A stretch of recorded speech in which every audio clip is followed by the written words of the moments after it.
Tangisan Rasulullah saat Jibril ungkap penghuni neraka ketujuh. Kala itu Jibril datang kepada Rasulullah pada waktu yang tidak biasa. Namun, Jibril terlihat berbeda. Raut wajahnya tidak biasa. Maka Rasulullah SAW bertanya, "Mengapa aku melihat kau berubah muka, wajah?" Jawabnya, "Ya Muhammad, aku datang kepadamu di saat Allah menyuruh supaya dikobarkan penyalaan api neraka, maka tidak layak bagi orang yang mengetahui bahwa neraka jahanam itu benar, siksa kubur itu benar, dan siksa Allah itu terbesar untuk bersuka-suka sebelum ia merasa aman daripadanya."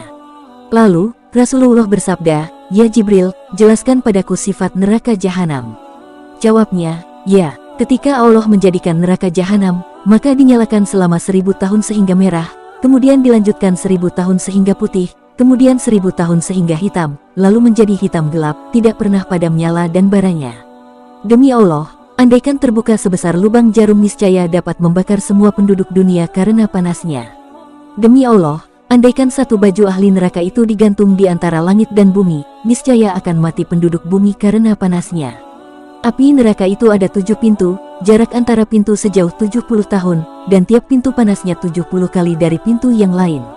Rasulullah SAW kemudian meminta Jibril menjelaskan satu persatu mengenai pintu-pintu neraka tersebut. Pintu pertama dinamakan Hawiyah, artinya jurang yang diperuntukkan bagi kaum munafik dan kafir. Pintu kedua dinamakan Jahim, yang diperuntukkan bagi kaum musyrikin.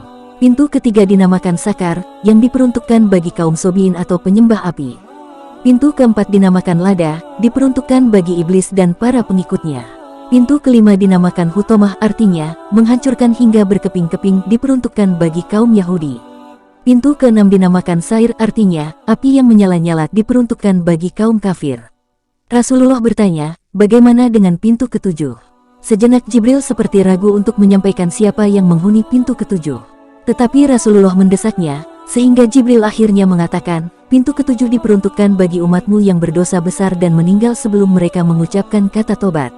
Mendengar penjelasan yang mengagetkan itu, Rasulullah pun langsung pingsan. Jibril lalu meletakkan kepala Rasulullah di pangkuannya sehingga sadar kembali. Sesudah sadar beliau bersabda, "Ya Jibril, sungguh besar kerisauan dan sangat sedihku, apakah ada seorang dari umatku yang akan masuk ke dalam neraka?" Jawabnya, "Ya, yaitu orang yang berdosa besar dari umatmu."